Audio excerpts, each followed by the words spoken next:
to start. Thank you everyone for coming in today. So let's just start. All right. So we're very happy to have everyone here, and thank you, our panelists, for participating in this event by Women in Research Network. Before we start, I would like to note a few things. First, I would like to acknowledge the Gadigal people that are the traditional custodian of the land we meet on today. I would like to pay my respect to elders, past, present, and emerging, and also extend this respect to any Aboriginal or Torres Strait Islander that might be with us today. Second, for those of you who might be attending the very first WERN event, and maybe you just don't know what WERN is, that's okay. This is Women in Research Network is a leading forum at UNSW that is meant for research active women, our HDR student professional women that are in research support roles, and our aim is to progress gender equity at UNSW campus. We do that through advocacy, support, and providing information for our members. So if you're not a WERN member, this is a great opportunity for you to become a member. There are sign-in sheets available as well, so make sure that you sign up. Also, there are these feedback forms that you found on your seat, and the event today, and a lot of events that we do, the topic is an outcome discussions that we have with our members. So if there's a topic that you would like to see as part of your Share and Connect or even bigger events, make sure that you note it down here. And also that any feedback would be appreciated. Also, if you aren't aware, I should note that this is actually coinciding with the UNSW Diversity Fest. So this week there's an impressive number of events going on all across campus. And just look it up, Diversity Fest 2019. And there are events on campus, but also there are certain events that are live streams to camera, and also for those who have flexible work areas. So that brings me to my last note, which is about live streaming. So today's event is live streamed, and because of that, we also are going to use Slido. So if you have a question for the audience, which I hope we're going to have a lot of questions, please be a bit clear and loud so we can capture it. But also feel free to use the Slido. The code is here P249.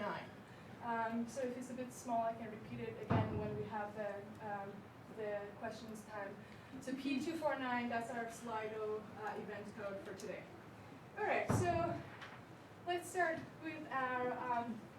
with our discussion. So for a lot of us in the research community, there's a lot of focus on international engagement. For many disciplines, that's the pathway also to impact and success. And we see that UNSW, for example, in a lot of their teaching practices as well as research, they're trying to catch up with the global trends that are available for higher education and research.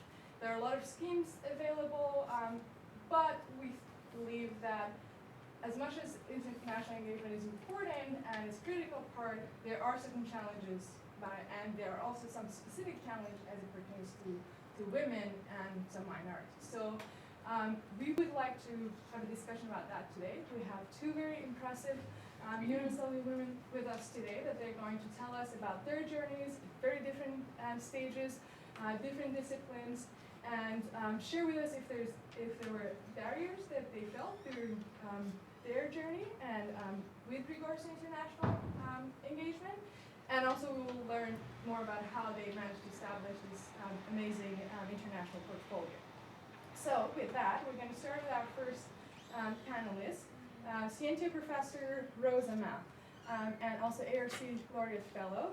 She's a chemical engineer and the leader of the Particles and Catalysis Research Group.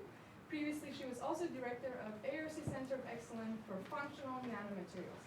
Rose is recognized as a pioneer and leading authority in the fields of fine particle technology, photocatalysis, and functional nanomaterials, having made significant contribution to these related areas over the past 15 years.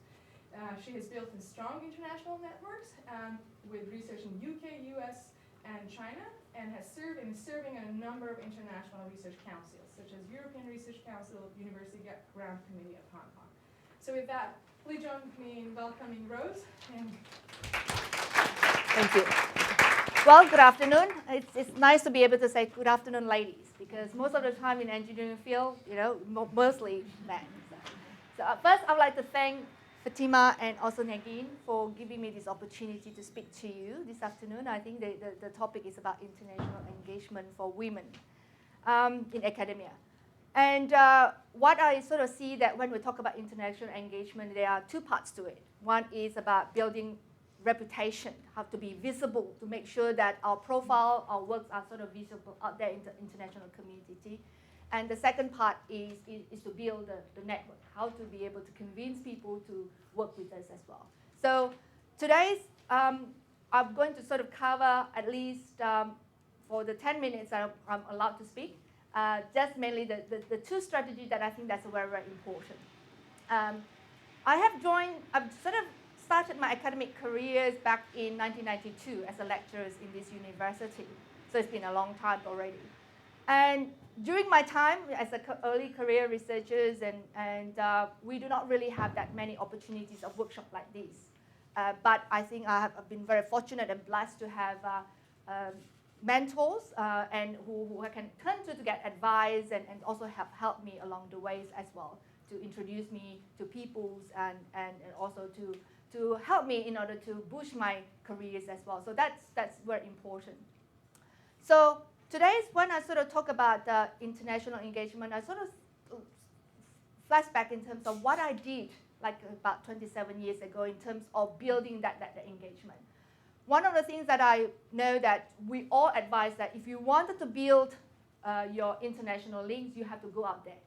You have to go and present your work and face-to-face meeting with whoever you wanted to link with, which is true. If you can do that, definitely you should go. But living in Australia, right, very far away. Like, for example, next Saturday, I have to go to Brussels. It will take me more than 24 hours to get there. 5 days meeting, coming back again 24 hours. Well, that 5 days meeting is fine. But sometimes we go to international conference, 15 minutes talk, 24 hours, and come back. That is really, really difficult. And when I started back in 92, I was also have a young family, and it was even harder because I was a primary carer. I have to pick the children up and so on. It's very difficult as well. So what did I do? So what I've done is that trying to sort of find out of who are the experts that I would like to link with and see whether I can get people or even part of the organizing committee of a conference to bring them to Australia. So they're saying that, if you cannot bring mountain to the Muhammad, bring Muhammad, come to the mountains. So that sort of thing is what I do. And when you bring them to the Sydney and UNSW, one of the things is also trying to get that opportunity to them to meet you and your group. Because by meeting you and your group, it's not just that they know you, but they also recognize how you as a leader. And that's very important. Because people sort of recognize or appreciate you, not just your researchers, but you as a person as well, and how you really manage your groups as well. And I found that very useful because I use that kind of approach to be able to connect with many, many different professors, established professors. And I call it that's a roundtable discussion. In fact, tomorrow we have a visitor from US, and my other colleagues now using that approach as well in the chemical engineering, because there's always use this. After the seminar of this particular professor, we will have a roundtable discussions, and we'll bring in our PhD students that are working in that topic, as well as postdoctoral fellows, in order to be able to really talk to this particular person and get that person to know them, and therefore that you also bring people up together as well. So that's sort of the approach that I use in terms of building the reputations as well. The second thing is that I also always being asked by a lot of early careers as well is that, well, we are just starting. How would we be able to convince the established professors or established groups to work with us? They sort of feel like they do not really up to that standard yet. And I have to say to you that it's actually a lot of established professors really wanted to work with the young one.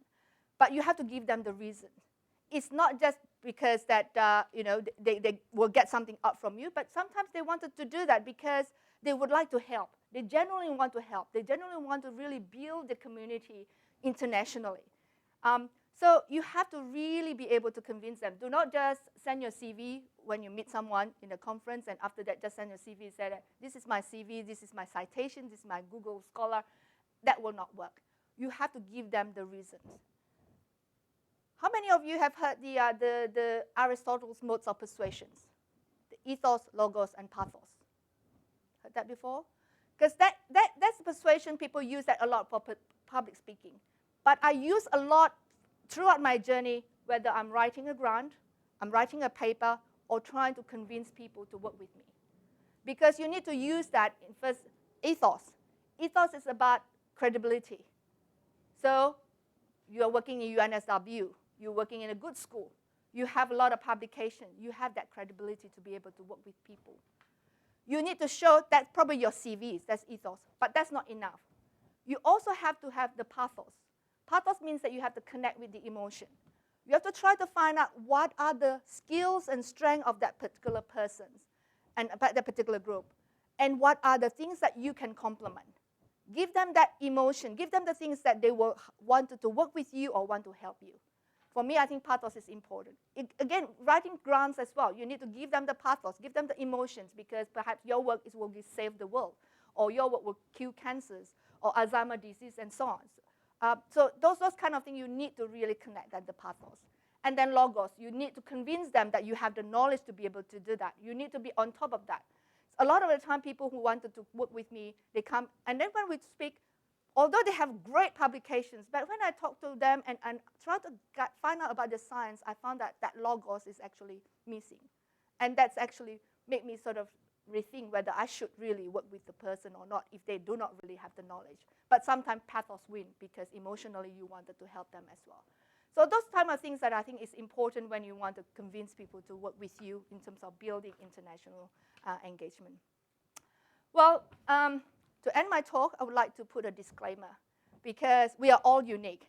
Things that work for me might not work for you because your backgrounds are different, my backgrounds are different as well. But I always say to my students and early career researchers, especially when they're about to leave my group, is that you are the author of your own story, okay? So my story probably closer to the end of the books already, but your story is still, so many blank pages that you can write, and it will be a good story. And we all, for sure, that we have to set a very high goals, what we want to achieve, but and we normally see our journey is just a means to an end, but for me, that journey is actually an end itself. So set high goals, but at the same time, learn, grow, and enjoy your journey. Thank you.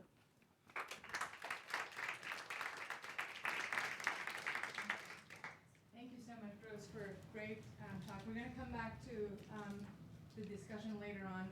Now allow me to introduce Laurie, Dr. Laurie Monvielle, and an ARC Future Fellow and UNSW Scientia Fellow in the Climate Change Research Center, Faculty of Science. She conducted postdoctoral position at the University of Hawaii and University of Bern, and then joined CCRC in 2012. In 2014, she obtained an ARC DECRA Fellowship as well. Laurie has actively involved in international activities and chaired 2 international conferences. One of them just ended. It was 2 weeks ago, if I'm not mistaken, and is a co-editor-in-chief of an international journal, part of the leadership of International Working Group. And her research is particularly focused on the impact of abrupt changes of ocean circulation on the climate and global cycles, global carbon cycles. So, looking forward to that. Thank you. Good afternoon, and thank you, Nadine and Fatemeh, to give me the opportunity to talk to you today. It will be tough to talk after Rose because she did such a wonderful job, and of course is much more experienced than me. I guess I'm just almost at the beginning of the journey, I would say, but maybe not. I still have a lot of ground to go to. And I will take a bit of a different approach. I guess I'm more on a chronological ground here. Just to start with my education, which in fact is international already. I did my undergraduate and master's in France. I went for a PhD in the United States, a postdoctoral position in Switzerland before coming here. And I guess maybe this is part of the first thing you need for international engagement, I guess, is a will to talk to everybody and to be curious and be international from the start, I suppose.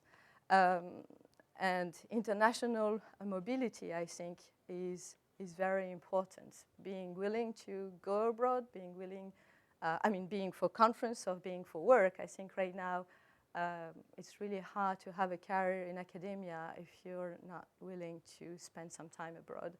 And I guess that's touch upon the first challenge of it, which is moving, and moving internationally is not always easy. Maybe because you have a family. Well, you have a family, but maybe you have children or husband that has to follow you around. And I guess we're getting there. Maybe this was not possible 20 years ago or 30 years ago, but people are more and more willing to move abroad, and university are also giving opportunities, I think, for dual career couples to engage and so forth. So I guess that will be the first part of it. Then, as Nadine said, I just chaired, actually over the last 2 years, I chaired 2 international conferences that were held at UNSW. And as Rose mentioned, it's really a good opportunity to bring the international community to you, and not only during the conference, but also in preparation of the conference, because as you said, to organize the 7, this takes, a year, 2 years, in fact, 3 years for the last one I did. And those are 3 years during which you're going to interact with people internationally, either to invite them to come to the conference as speakers, or invite them to come as delegates, or put forward grants for early career researcher students to come, and so forth. So this is already building, in fact, your network, improving your visibility, and helping in set up something. Now, this is not, again, straightforward, because first it requires you to put your hand up to organize such a conference. And I think the first reaction I got from people is, are you crazy? Why would you do that to yourself? Because I think if you organized a conference before, you'll see that it is quite a large amount of work. It is a lot of your time, and it is, to some extent, taking a risk.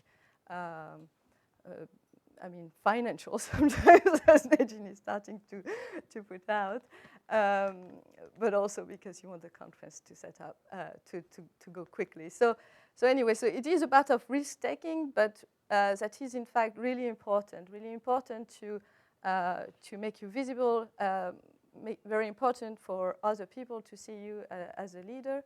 And I think at the end, it is a worthwhile effort. So you should really not neglect this part. And if you have the opportunity, think about it and take it. So I'm also part of the leadership of an international working group in my specialty.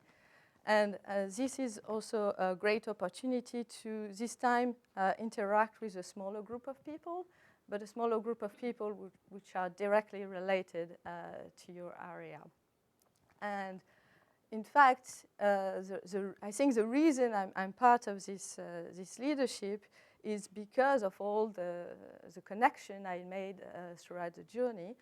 And those connections were possible by going to conference or going to workshop or visiting universities. So as Rose mentioned, particularly when you're in Australia, it's not straightforward to go to conference or workshop. And I remember it was 2015. I got invited to this great workshop in Germany. I had maybe a 2-year-old and a 4-year-old at the time. And I thought, oh, well, this is really a great opportunity. They were helping me a bit financially, so I said yes, and went out to my first 1-week trip to Europe, 3 days in Germany and 2 days traveling around. And this was not easy, and I think it takes a lot of your energy. But if I hadn't gone there, I would have missed so much in international connection. And this really where I think my career accelerated, by being able to go to those a rather small workshop, directly interact with people, and then set up to go back to Europe maybe for other conference and then visit universities directly. I know they encourage this quite a lot at UNSW when you go abroad to try to visit one lab or the other. And this is really important because also, as Rose mentioned, you actually get to know the other group, the other professors, and they have more time to interact with you. You can let them know what you're doing and how you can help in their research, because most of the time you can have complementary in the research. And this is how you develop strong connection. And this is really, I know, where I developed some of my strongest collaboration, which are still working quite well today and really being extremely beneficial for my international engagement. And so, yeah, so this touch upon the problem of traveling far with young children. It is quite a challenge. I guess I was lucky to have a partner who was able to take care of the children for 1 week when I was away.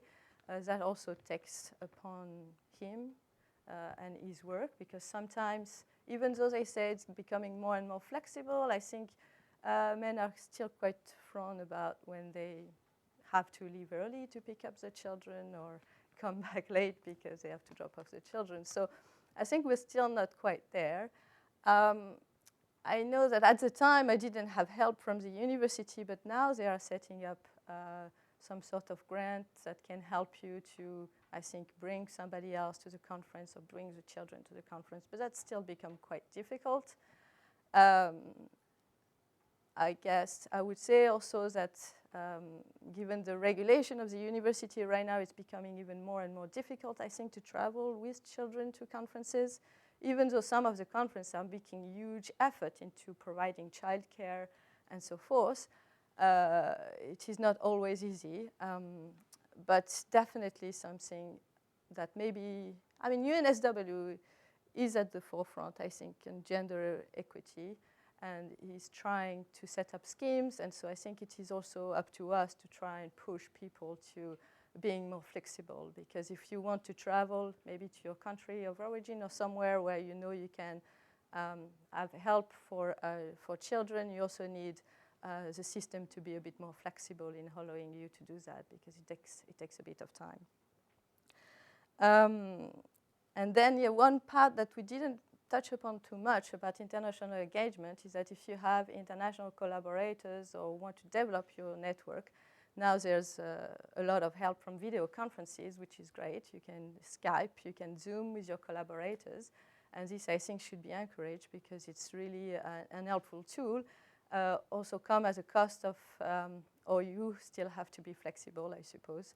And I can't count the number of evenings I've spent on Skype with my collaborator from Europe when the children were asleep.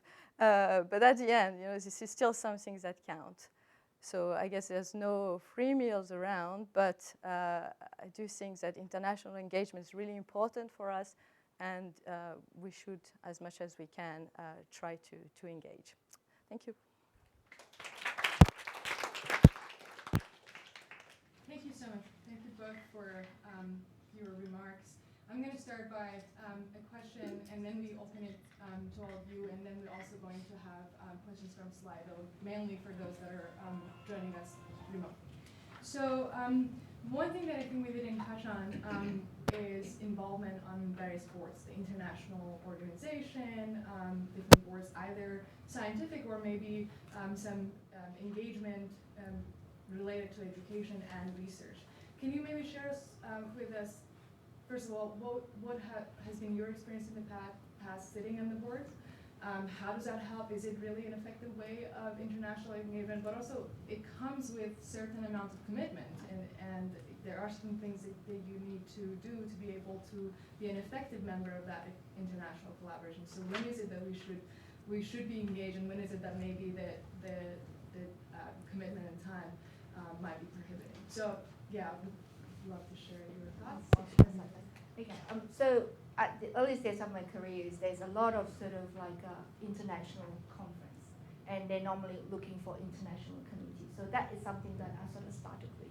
it's being part of the international committee of my field, to be able to look through the papers, review the papers, and then sort of then move on to being part of the, because I'm a chemical engineer, so we have this called Institute of Chemical Engineer Professional Body, which the headquarters is in UK.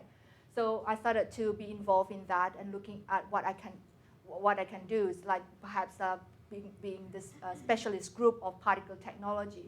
So organize the events of the conferences within Australia, or get connected with the people from UK. So it sort of starts small at the time. And I think that's sort of pay off, because people get to know you, get to know your name. And if you get things done, normally they give you more work to do. And there's advantages, but also disadvantages, means that need more work to do.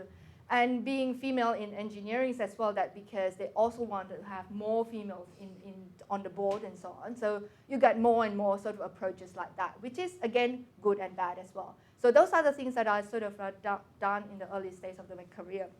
Toward the later stage, because then you get to the professor stage, people started to give you more sort of responsibility. Like I'm on the European Research Council on their consolidation grants sort of panel, which is similar to Future Fellowship.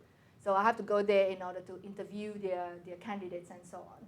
So, and that I then started to again connect with the other professors in the fields that I'm in, and then that actually helped me to also build collaborations as well. So if you have those kind of opportunity, embrace it, use it. I know that sometimes that you do not know where to stop, but sometimes you know where to stop. You just take it first. Yes, I can do it. Help, and then build your connections. And then when it's a bit too much, you probably started to sort of reduce it. Yeah, I mean, I haven't been on any international board. I mean, I'm part of a co-editor of a journal, I suppose. Of the journal is an example also that we haven't touched on, but I believe. Go ahead, please. Yeah, so co-editor-in-chief of the journal of the European Geoscience Union. So I started off as an editor in this journal, and then I guess they needed somebody in my specialty and were interested in equalizing their women to men ratio, so got promoted to co-editor-in-chief. And yeah, I think this is also very important to, as Rose said, widening your network, because I get to interact with other people, also learn other things, just like the conference organizing, in fact, because when you are in research, sometimes you're just, your view is in fact quite narrow. And as you take on responsibility on either a board or journal or organizing something, you widen your view. You get to know what's going on behind the scene, some things that you never touched upon. And it makes you, I think, a better researcher, because you learn much more, being either on editing a journal, or how the journal actually work, or other kind of things. So you widen your network, it widen your knowledge. And I think it's quite beneficial. Sometimes it doesn't take that much more time, I think, but you get to learn or discover quite a new window. And I think there is we tend to think that to be an editor or co-editor of a journal, you have to be very senior, but first of all, we see that more and more that's not the case. And on top of that, there are special issues that I think would be also great to participate in as a guest editor, and sometimes even maybe propose a topic that you think there should be a special issue on.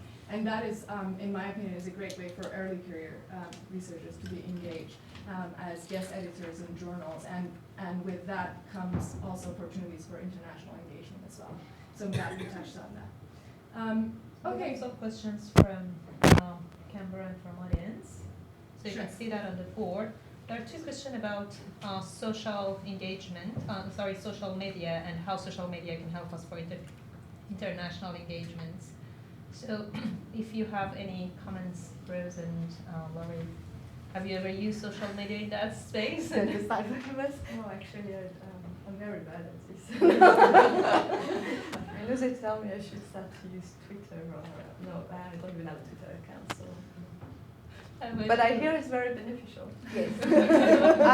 I'm very bad as well. I don't have any Facebook page. I don't have Twitter page, but I have LinkedIn. And I sort of started to use a little bit more of the LinkedIn recently, because last week we had our chief scientist, Alan Finkel, came And then I started to sort of put posts about what things that we discussed and everything. We got sort of lots and lots of people sort of giving comments and so on. And it's just a bit of excitement. But I think that social media, especially for the young ones who are very, very good with social media, use that because it's actually to help in terms of the visibility. Because I know most of the journals also encourage that. They encourage when you have your papers published, they said that make sure that you put it into your social media and so on. And I know the Dean of Faculty of Science, Emma Johnson, is very good because I just look at those things. So if you're good and you're willing to spend time, go for it. I think that is really useful. I think the time is key here because you of course want to balance. Like it's very beneficial in many aspects. You noted about the publications. There's actually studies show that the papers that get tweeted may also end up with higher citations, but then you can't invest significant amount of time because that then takes away from the research. So it's very much about how strategic you can do it. Yeah, because most of the times I publish with my postdocs and also students, and they use social media. So they actually our work is of the public side. Another thing is WeChat, because some of my students from China, China, they do not use Twitter and YouTube and Facebook, so they use WeChat. So they also use WeChat in terms of promoting our work in China. Great. Any question from the audience? Brooke Marshall from the Faculty of Law. Thanks very much to both of you. I just have a question about video conferencing. You mentioned the idea of having meetings with collaborators by video conference, and I think that's of course great, and I've done that as well. What I'm interested to know is if either of you have had experience in presenting conference papers or giving an invited class at a university overseas, and whether you think that's a good idea or whether it's effective if you have teaching responsibilities here and you can't go. So you mean giving a talk by video conference? Right? Yeah. Yeah. So actually, in the conference we had 2 weeks ago, one of our plenary speakers did that. She presented. So we did I asked her to do pre-recorded talks that we knew there was no internet issues. I was a bit nervous, I have to admit, because we had like 400 people in the room listening to her, coming early just to see her on the screen. But that worked out well. And I've seen more and more at conference, and in fact, I just asked myself to do one because I'm invited to give a plenary talk in Hong Kong at a time where I can't go, and I thought it was really a pity. So I said, what about I do it by video conference? So they're going to think about it. It's coming more and more, and actually that's something we had the problems when I organized the conference. We had invited speakers. And I realized that, I should not say this, I don't know, but we had much more cancellation or refusal from women than men to participate. And this is because, a lot of it is because of overcommitment or young children. And so it's a pity, of course, because you want to try to have, gender balance in your program, and you're really trying, and at the end you just can't. And so that's where I guess video conferencing comes in. And it's a bit of a double-edged sword because if you don't go to a conference, you don't get to talk to people, you don't get to introduce yourself. So it's really just 1/3 of the impact, I would guess. But it's still non-negligible. So I guess yes, go for it. And I'm going to ask a follow-up question. Can you share how was it in the recent conference when you had a video conferencing? Was there any opportunity for people to engage? So we had live Q&A after that. Okay. Yeah. And so how did the audience receive it? Yeah, I mean, the audience seemed to be fine. I mean, I didn't hear anything negative or about it. I was the one nervous, I have to expect. But then it went out well. I mean, and she had put a lot of work in her talk. Of course, she had rehearsed, and so it was nice. It went well, and people were able to ask questions like she was here. So no, it worked well.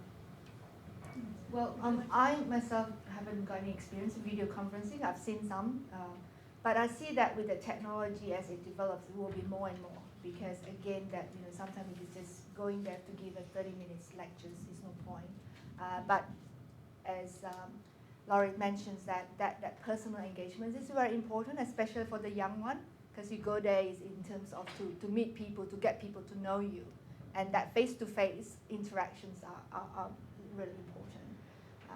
But I see that video conferencing is now also used by, say, for example, ARC. It used to be that everybody had to go to Canberra to sit for the meeting. Now they're using Zoom meeting for their meetings as well, for the ARC link case selections and so on. I see that there's more and more that people are going to use video conferencing. And I think conferences are also now more keen to do that. So a few examples are climate conferences where they now understand that the carbon footprint of participants is very high. I mean, you want to have a conference focused on climate, but at the same time you know they will have a significant impact. So I think we're going to see it more that conferences are willing and they might even promote video conferencing as part of it. So I guess on a follow-up of that, let's say you're not able to attend a conference because of travel constraint. How willing would you be if you were on the panel and you received an email before or after from someone saying, unfortunately I'm not able to attend this conference, but I saw that you were on the panel and I see your work and I maybe potentially even know you, right? I've met you before at a conference, and I asked, like, what would be the best way for me to phrase, how could I effectively get your comments from this conference if I can't attend myself? So just to make sure that I get the questions correctly, it says to if I'm at the conference, you are not, you would like to get some feedback or comments on the conference. Well, if you're going to give a talk at the conference, but I can't see it, That's right. and they're not video streaming it, Sure, right? sure. And it's it's a free conference. It's not something Yeah, where I sure. would have had to pay to Yeah. attend and whatever. So it's just a matter of, I'm unfortunately not able to attend, but would you be willing to share the comments that you give as a panelist? Yes.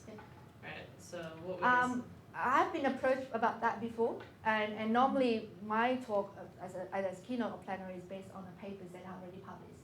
Then I will point to that particular papers that I sort of based on in my presentations, and if the person have any other follow-up questions, I'm more than happy to answer that. So that's what I did before.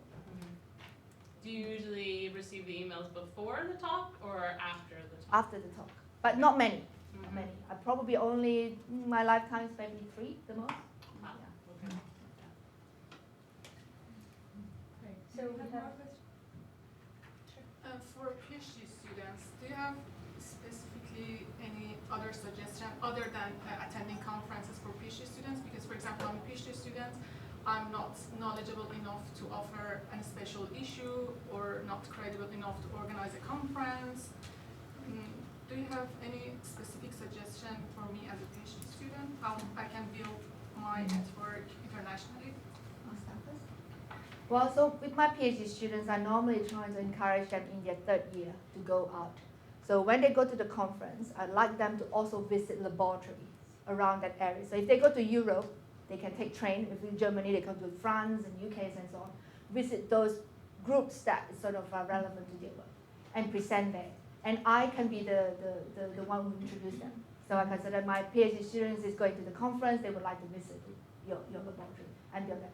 And some of them is even spending 3 months in a particular lab to get that experience. Because I found that it's very good because they learn a new culture in terms of, cultures not in terms of the culture, but lab cultures as well, the way they. And then when they come back, they give a presentation to my group of how they're actually doing things over there. And sometimes we learn from those groups as well, new ways of doing things. So PhD students, I normally encourage them.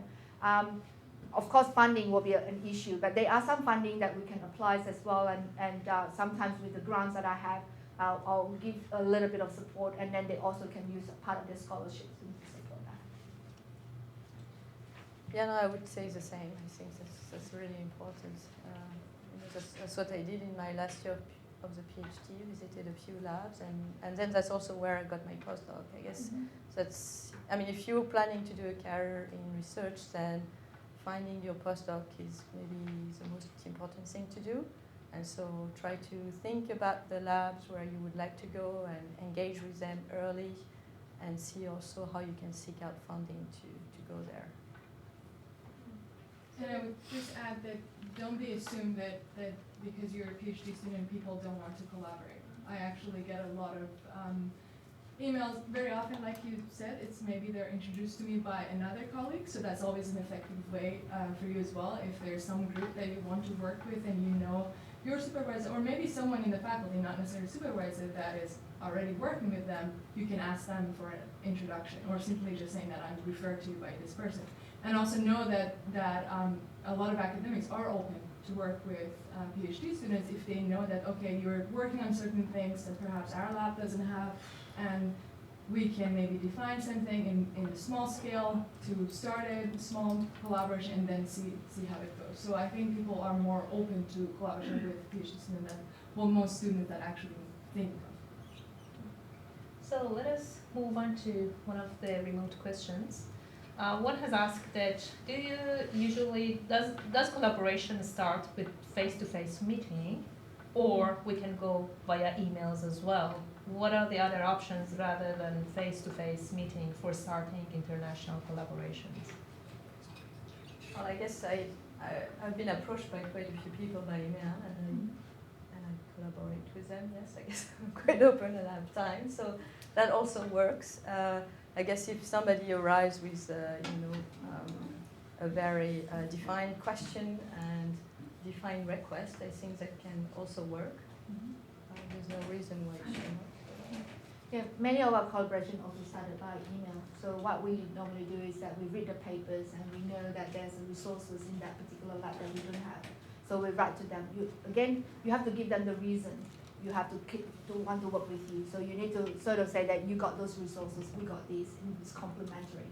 So quite a number of our link with Japan particularly that is actually started by email, but then we follow it up by face-to-face. And we have ongoing sort of about 10 years now collaborations with them. So it can be from email.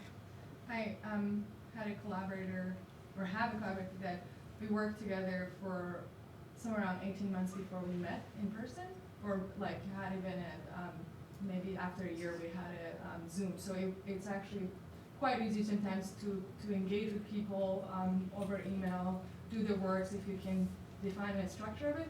But also something that I did in the past and I encourage my students to do is that sometimes if you're going to a conference and you're going to present, and you know there is someone that you would really like to collaborate on, or maybe get feedback from, you can email them and say that this is who I am, this is my presentation, if you can come to it, or this is a paper, like have a way that so that they can see your work as well. And then as a follow-up question, then you follow-up discussion, you can see what are the pathways for collaboration. Any question from audience? Yes, I have many requests like that as well. Sometimes when I go to conference, I got the PhD student or postdoc ask me to go to their talk because it's important. Because there's like sometimes you got 5 parallel sessions, you do not know what to do, right? So if someone sort of said that, I'm going to give my presentation, this is this time, come and see, and I normally will go. Any question from audience?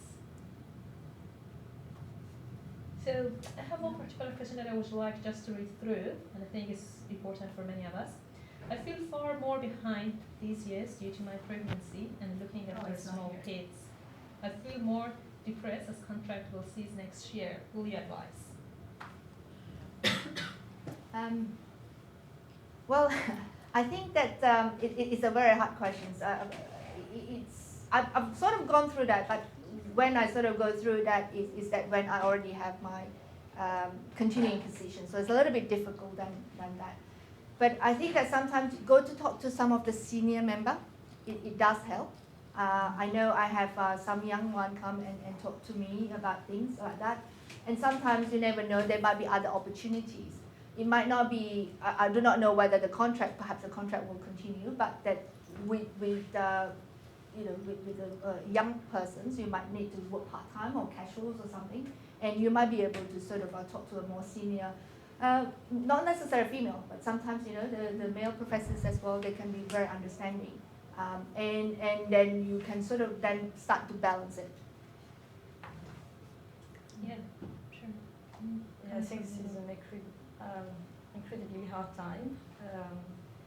And yeah, I think balancing the young family and work is extremely challenging, particularly in academia where they ask you to not to drop off, I suppose. So I think the first advice would be to take it easy and take care of the children.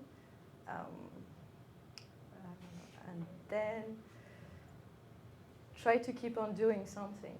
I guess work on a paper, or as Rose said, try to seek out funding for part-time.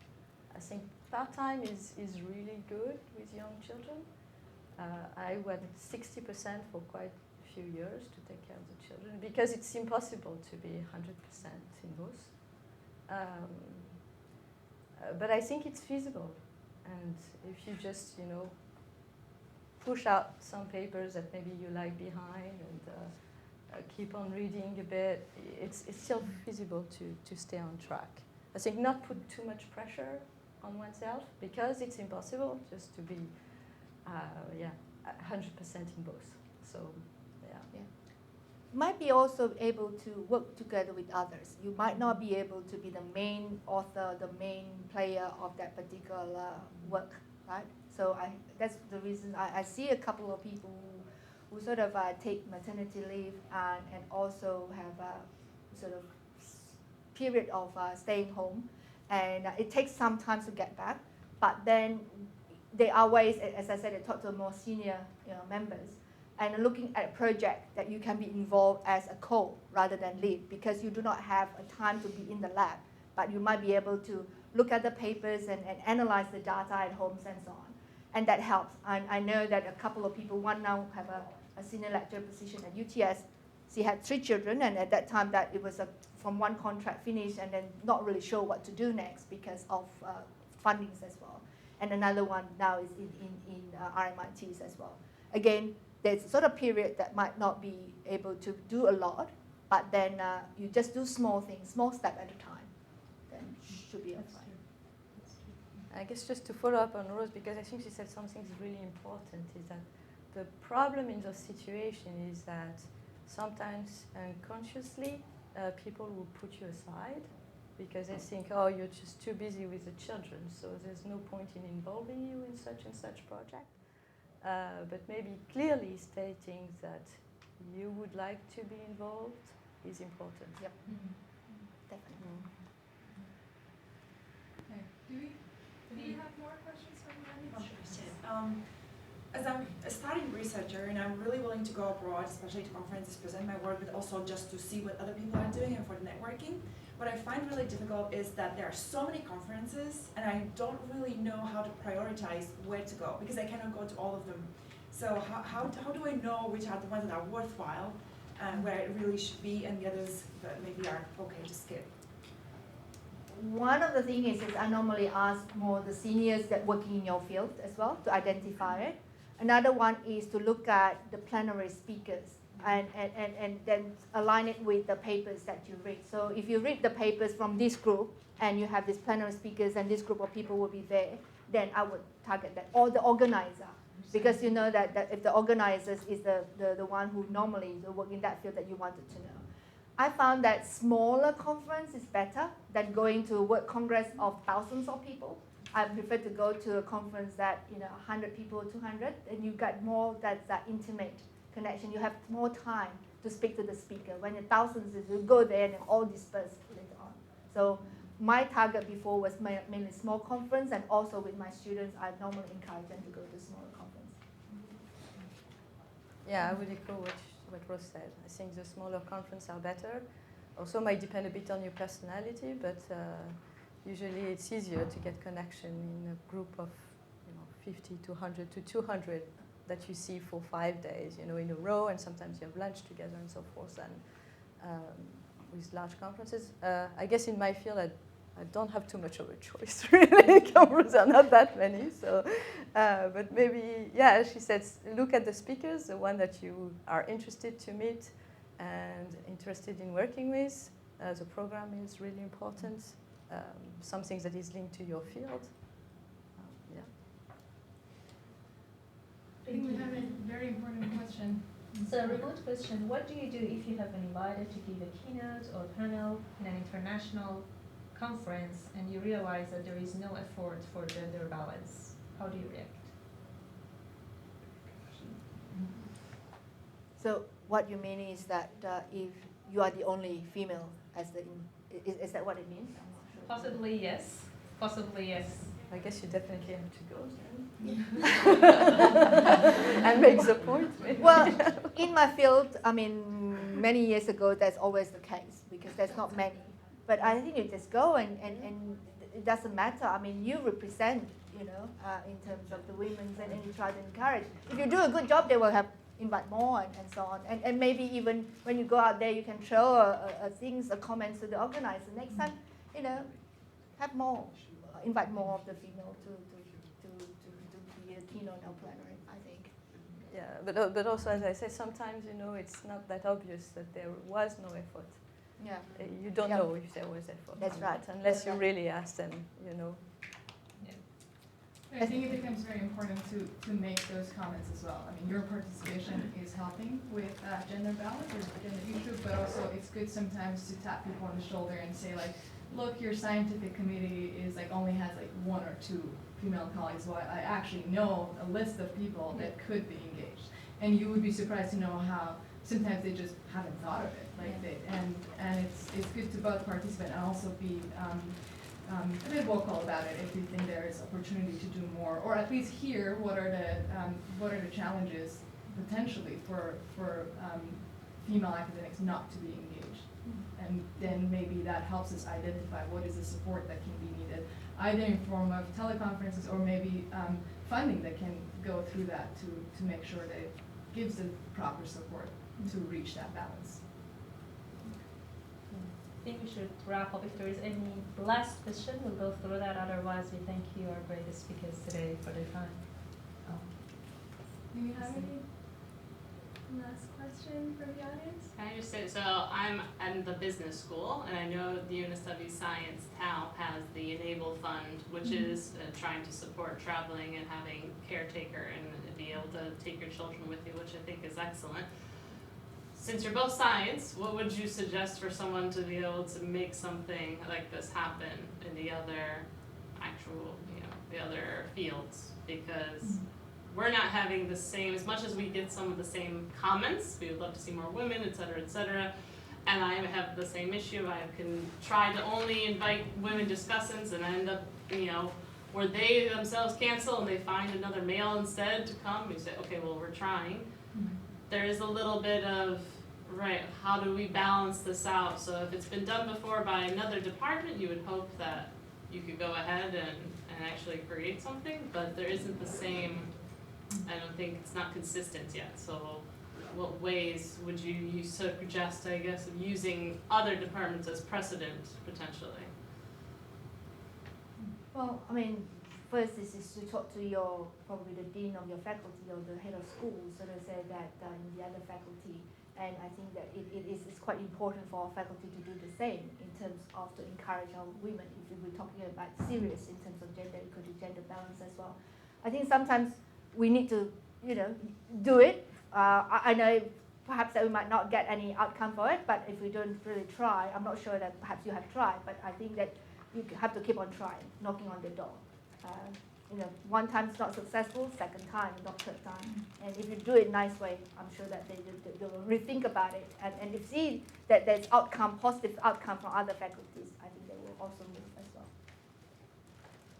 And there are some university-wide efforts. I mean, now we have the EDI office, WAREN is one of them. So there's also opportunity to engage them, maybe sharing your experience and why you think what is done in the Faculty of Science should similarly be applied to yours. And that can also be a form of advocacy. They can potentially be your advocate for the university-wide efforts. Okay. Well, thank you both, Laurie and Rose. Please join me in thanking everyone. Thank you. You're welcome. And we actually have a small gift for you as well.